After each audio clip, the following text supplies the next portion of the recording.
First thank you ఇల్లు కొనుక్కున్నందుకు. Thank you ఎంత పడింది ఇల్లు? థ్యాంక్ యూ వచ్చి బాగా చూసినందుకు, ప్రోగ్రెసన్కి వచ్చినందుకు. I know things happen. Yeah. ఎంత పడింది ఇల్లు?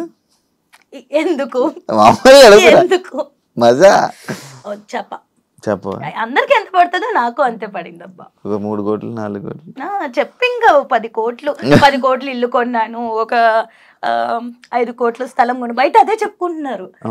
అరే నేను తీసుకుని ఒక కమ్యూనిటీ, చిన్న కమ్యూనిటీలో 10 కోట్లు పెట్టి ఐషు ఇల్లు కొందని బయట మాట్లాడు. ఎట్లా కొంటా నేను? అండ్ 10 కోట్లు ఎక్కడ ఉంటుంది చిన్న కమ్యూనిటీస్ లో?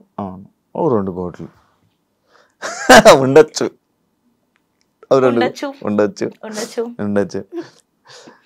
నీ డ్రీమ్ కదా ఇల్లు? Mummy dream.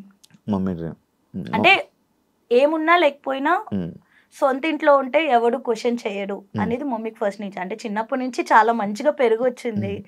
సడన్ గా నేను తీసుకొచ్చేసా మమ్మీ తమ్ముడిని బయటికి. లైక్ తను ఇంకా ఉండలేదు అని చెప్పగానే I was like okay mummy నేను చూసుకుంటా. ఆ ఏజ్ లో ఏం తెలియదు మనకి, చిన్న పిల్లలం, ఏం చేసి బతికిస్తా నేను.